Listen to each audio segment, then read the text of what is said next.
ஹாய்ங்க. Welcome to Shanthi Sundar vlogs. இன்னைக்கு ரொம்ப அருமையான, ரொம்ப டேஸ்டான, டாப் டக்கரான ரெசிபி ஒன்று பார்க்க போகிறோம். தக்காளி ஊறுகாய் இல்லை தக்காளி தொக்கு ரெண்டில் நீங்கள் எதை வேணாலும் சொல்லலாம்.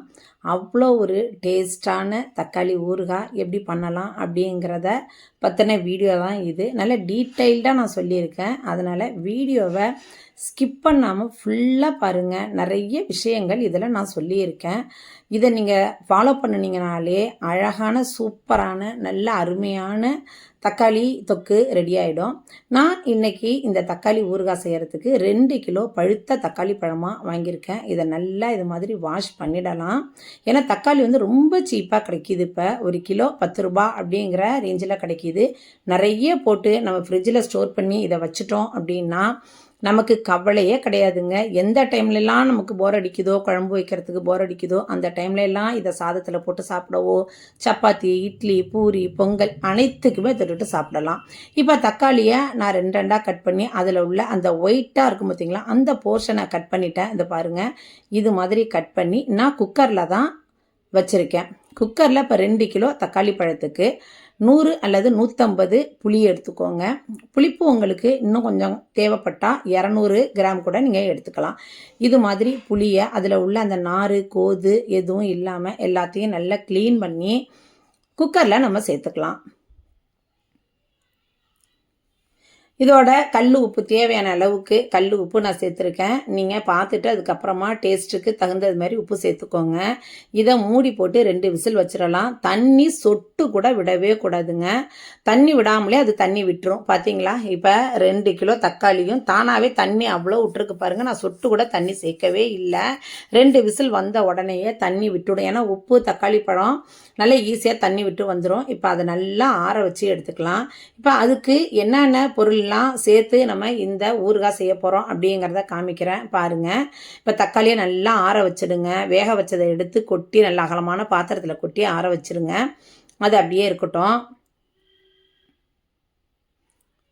இதை நம்ம அந்த தண்ணியை எடுத்துட்டு தான் மிக்சி ஜாரில் சேர்த்து அரைக்கணும். அதனால் அது அப்படியே இருக்கட்டும். இப்போ இதுக்கு 50 கிராம் நான் தனி மிளகாத்தூள் எடுத்திருக்கேன். 50 கிராம் தனி மிளகாத்தூள், வெந்தயம் வெறுமனே வறுத்து பொடி பண்ணின வெந்தயம் தனியாக வச்சுருக்கேன். இந்த பாருங்கள், வெந்தயத்தை வெறும் சட்டியில் வறுத்து நம்ம பொடி பண்ணினது. எண்ணெய் ஊற்றி வறுக்கக்கூடாதுங்க. வெறும் சட்டியில் ட்ரை ரோஸ்ட் பண்ணி பொடி பண்ணி எப்பொழுதுமே ஊறுகாவுக்கு தேவைப்படும். அதனால் அது வச்சுருக்கேன். பெருங்காயம், பூண்டு 1/2 கிலோ வச்சுருக்கேங்க. முக்கியமாக இதுக்கு பூண்டு போடணும். அதாவது இதை வெறும் தக்காளி ஊறுகாய் அப்படிங்கிறத விட பூண்டு தக்காளி ஊறுகாய் அப்படின்னு சொல்லலாம். 1/2 கிலோ பூண்டு உரித்து வச்சுருக்கேன். கடுகு, மஞ்சள் தூள், பச்சை மிளகா ஒரு 25 பச்சை மிளகா வச்சுருக்கேன். நல்லா ஃப்ரெஷ்ஷான கருவேப்பிலை 2 கொத்து வச்சுருக்கேன்.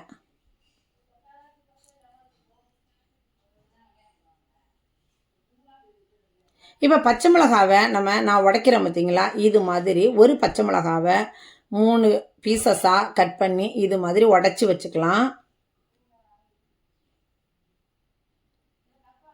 ரொம்ப ஈஸிங்க. இந்த தக்காளி பூண்டு ஊறுகாய் செய்கிறதுங்கிறது ரொம்ப ரொம்ப சிம்பிள். இப்போ பாருங்கள், அந்த தண்ணியை வடிகட்டி வெறும் இந்த தக்காளி புளியை மட்டும் சேர்த்து நல்லா நைஸ் பேஸ்ட்டாக நல்லா க்ரீமி பதத்துக்கு நம்ம அரைச்சிக்க போகிறோம். ஒரே தடவையாக போட்டு அரைக்க வேண்டாங்க. ஏன்னா மேலே கீழே வழிஞ்சு வரும். ஸோ 2 தடவையாக போட்டு நம்ம அரைச்சி ஒரு பாத்திரத்தில் எடுத்துக்கலாம். இப்போ பாருங்கள், நல்லா க்ரீமியாக பார்க்கவே ரொம்ப ஆசையாக இருக்குது. அவ்வளோ க்ரீமியாக இவ்வளோ ஷைனிங்காக இருக்குது பார்த்தீங்களா. இதை ஒரு பாத்திரத்தில் சேர்த்துக்கலாம். எக்ஸ்ட்ரா இருக்கிற தக்காளியுமே அதையும் அரைச்சி அதையுமே இதோட சேர்த்துடலாம்.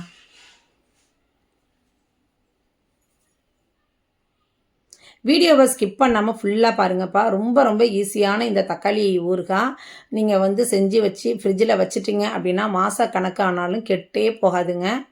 இப்போ மிச்சம் இருக்கிற அந்த தண்ணி இருக்குது பார்த்தீங்களா, தக்காளி வேக வச்ச தண்ணி, அதெல்லாம் தூக்கி ஊற்றிடாதீங்க.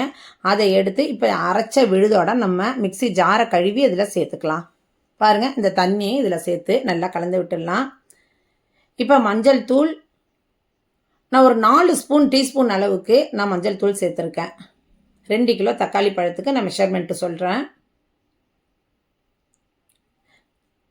மிளகாத்தூள் வந்து நான் 50 கிராம் சேர்த்துருக்கேன். உங்களுக்கு காரம் இன்னும் தேவைப்படுது அப்படிங்கிற பட்சத்தில் நீங்கள் 100 மிளகாத்தூள் கூட சேர்த்துக்கலாம். இல்லை அதுக்கு கம்மியாக பார்த்துக்கலாம். வச்சு நீங்கள் கரைச்சி வச்சுட்டு வாயில் வச்சு பார்த்தீங்கனாலே உங்களுக்கு தெரியும். இதில் வந்து நம்ம பச்சை மிளகா வேறு நம்ம சேர்க்குறோம் இல்லையா? பச்சை மிளகா தேவைப்பட்டால் சேர்த்துக்கோங்க. இல்லைங்கிறவங்க வேண்டாங்கிறவங்க பச்சை மிளகா ஸ்கிப் பண்ணிவிடுங்க. ஆனால் பச்சை மிளகா சேர்க்கறதுனால அதுவும் வந்து இந்த தக்காளியில் ஊறி போய் பச்சை மிளகா சாப்பிட்றதுக்கு அவ்வளோ டேஸ்ட்டாக இருக்கும். அதை தூக்கி போட்டுறாதீங்க பச்சை மிளகாவை. அவ்வளோ ஒரு அருமையாக இருக்குங்க. பச்சை மிளகாவை தொட்டுட்டு நம்ம சாப்பிட்லாம். இப்போ இது எல்லாத்தையுமே நல்லா விஸ்கு வச்சு நல்லா கலந்து விட்டுருங்க. மஞ்சள் தூள், அந்த மிளகாத்தூள் இது எல்லாம் சேர்ந்து நல்லா மிக்ஸ் ஆகணும். இப்போ அடி கனமான பாத்திரம், நல்லா ஆழமான குழியாக உள்ள பாத்திரம், பெரிய அகண்ட பாத்திரமாக நான் எடுத்திருக்கேன். 2 கிலோ தக்காளி பழம் இல்லையா? அதனால் 1/4 லிட்டர் அளவுக்கு நல்லெண்ணெய் தாங்க நான் சேர்த்துக்கிறேன். 1/4 லிட்டர் நல்லெண்ணெய் நான் சேர்த்துக்கிறேன். நல்லெண்ணெயில் செஞ்சோம்னா தான் ஊறுகாலாம் வந்து நல்ல டேஸ்ட்டாக இருக்கும். அதனால் நல்லெண்ணெய் சேர்த்துக்கிறேன். இப்போ ஒரு கைப்பிடி அளவுக்கு நான் கடுகு சேர்த்துக்கிறேன். உளுத்தம்பருப்பு வேண்டாம், வெறும் கடுகு மட்டும் போட்டால் போதும். அதோட கட்டி பெருங்காயம், எப்பொழுதுமே ஊறுகாலாம் செய்யறதுக்கு, இட்லி பொடி நுணுக்கிறதுக்கெலாம் கட்டி பெருங்காயம் சேர்த்துங்க அப்படின்னா வாசனை ரொம்ப தூக்கலாக இருக்கும். இப்போ கடுகு நல்லா வெடித்த பிறகு நம்ம உடச்சி வச்ச பச்சை மிளகாவை இதில் சேர்த்துடலாம். இந்த எண்ணெயிலேயே பச்சை மிளகா நல்லா வேகணும். ஒரு 20 செகண்ட் போட்டால் போதும். அதுக்கப்புறமா கருவேப்பிலையை சேர்த்துக்கலாம். வீடியோவை லாஸ்ட் வரைக்கும் நீங்கள் பாருங்கங்க.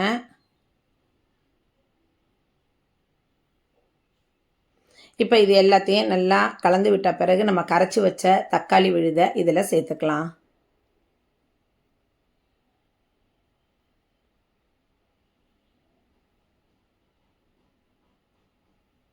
இது வந்து ஆல்மோஸ்ட் வந்து 1 ஹவர் ஆகுங்க.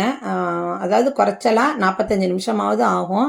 இந்த தக்காளி தொக்கு வந்து பண்ணுறதுங்கிறது ஈஸி தான்.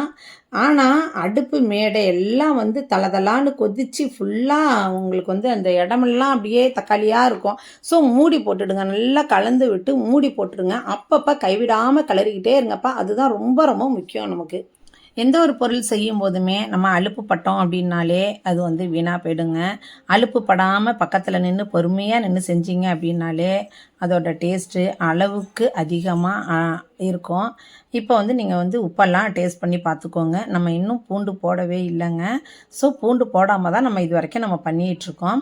நல்லா மூடி போட்டு ஒரு 2 நிமிஷத்துக்கு ஒரு வாட்டியை நல்லா கலந்து விடுங்க. அடி பிடிச்சிடாமல் திரும்ப திரும்ப அதான் நான் சொல்கிறேன். நல்லா கொதிக்கட்டும். நல்லா கொதித்த பிறகு எண்ணெய் பிரிஞ்சு தனியாக வருங்க.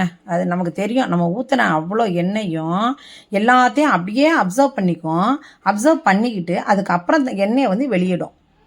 அதுதான் வந்து உங்களுக்கு கரெக்டான பதங்கிறது. இப்போ இந்த டைமில் நம்ம என்ன பண்ணுறோம் அப்படின்னா கொஞ்சம் அதாவது நான் சொன்னேன் இல்லையா, ஒரு 10 நிமிஷம் கழித்து கொதி வந்த பிறகு 10 நிமிஷம் கழித்து வெந்தயப்பொடி சேர்த்துக்கணுங்க. ஒரு 2 ஸ்பூன் அளவுக்கு வெந்தயப்பொடி சேர்த்துக்கோங்க. வெந்தயப்பொடியை நிறையா போட்டிங்க அப்படின்னா கசந்து போயிடும். வெந்தயப்பொடி கம்மியாகவும் போடக்கூடாது. கரெக்டாக ஒரு 2 ஸ்பூன், நல்லா 2 டீஸ்பூன் அளவுக்கு நீங்கள் சேர்த்துக்கோங்க. நல்லாயிருக்கும். சேர்த்து கலந்து விட்டு இப்பையும் மூடி போட்டுருங்க. பாருங்கள், இப்போ நம்ம ஊற்றின எண்ணெய் எல்லாத்தையுமே அதை அப்சர்வ் பண்ணிவிட்டு இப்போ திறந்து பாருங்கள். அப்படியே எண்ணெயை வெளியில் விட்டுடுச்சு பார்த்தீங்களா? இதுதான் கரெக்டான பதம். இப்போ இந்த டைமில் இன்னொரு எக்ஸ்ட்ரா ஒரு பொருள் நம்ம சேர்க்க போகிறோம்.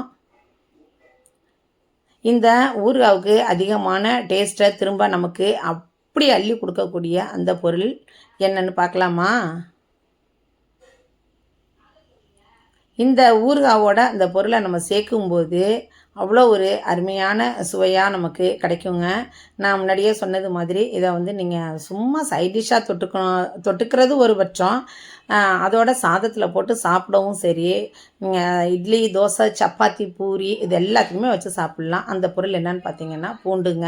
இப்போ ஆல்மோஸ்ட் வந்து 70% அப்புறம்தான், 70% அந்த ப்ரொசீஜர் முடிஞ்ச பிறகு தான் நீங்கள் இந்த பூண்டு போடணும். அதாவது இந்த எண்ணெயெல்லாம் பிரிஞ்சு மேலே வருது பார்த்தீங்களா, அந்த டைமில் பூண்டு அப்படியே போட்டுருங்க. நம்ம வந்து பூண்டு வதக்கி விட்டு போட்டோம்னா அது வத்தக்குழம்பு மாதிரி ஆகிடும். ஸோ பூண்டை வதக்கக்கூடாது. அந்த 70-75% ப்ரொசீஜர் முடிஞ்ச பிறகு லாஸ்ட்டு டைமில் தான் ஒரு அதாவது 20% இருக்குதுங்கிற அந்த டைமில் தான் இந்த பூண்டு போடணுங்க. நல்லா எண்ணெயெல்லாம் பிரிஞ்சு வந்த பிறகு தான் போடணும்.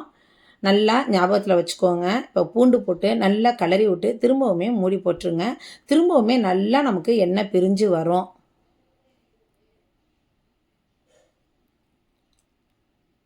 பார்த்தீங்களா? திரும்பவுமே நமக்கு நல்லா எண்ணெய் பிரிஞ்சு வந்து அப்படியே மேலே நிற்கிது. இது வந்து நான் பண்ணுறது வந்து நைட்டு டைமில் தான் நான் பண்ணேன். 7 மணிக்கு பண்ணினேன். 7லேருந்து 7:45 ஆணுச்சு. எனக்கு 3/4 மணி நேரம் ஆணுச்சு.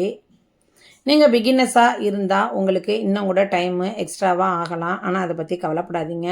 நீங்கள் 2 கிலோ போட்டு நீங்கள் ஃப்ரிட்ஜில் அப்படியே ஸ்டோர் பண்ணி வச்சுட்டீங்க அப்படின்னாலே மாத கணக்கில் கெட்டு போகாமல் அப்படியே இருக்கும். மாதக்கணக்கெலாம் வராதுங்க. அது அதிகபட்சமாக 10 நாள்லேயே சாப்பிட்ருவோம். கண்டிப்பாக 10 நாள்லேயே நம்ம சாப்பிட்ருவோம். இப்போ தக்காளி சீப்பாக கிடைக்கிது இல்லையா, அதனால் இது மாதிரி வாங்கி வச்சு செஞ்சுக்கோங்க. 10 நாள் வரைக்கும் வெளியில் கெட்டு போகாமல் நம்ம வச்சுக்கலாம். ஏன்னா இதில் ப்ரிசர்வேட்டிவ் நம்ம எதுவுமே சேர்க்கல. ப்ரிசர்வேட்டிவ் இதில் என்ன சேர்த்துருக்கோம் அப்படின்னு பார்த்தா நல்லெண்ணெய் தாங்க சேர்த்துருக்கோம். வேறு எதுவுமே கிடையாது.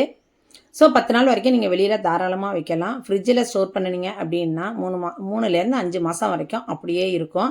இப்போ இந்த தொக்கு அல்லது ஊறுகாவுக்கு டேஸ்ட்டை கொடுக்கக்கூடிய சீக்ரெட் இன்க்ரீடியன்ட் அப்படின்னு பார்த்தீங்கன்னா ஸ்வீட்டுங்க. அதாவது வெல்லத்தில் வந்து ஒரே ஒரு துண்டு கட் பண்ணி அதில் சேர்த்துக்கிறேன்.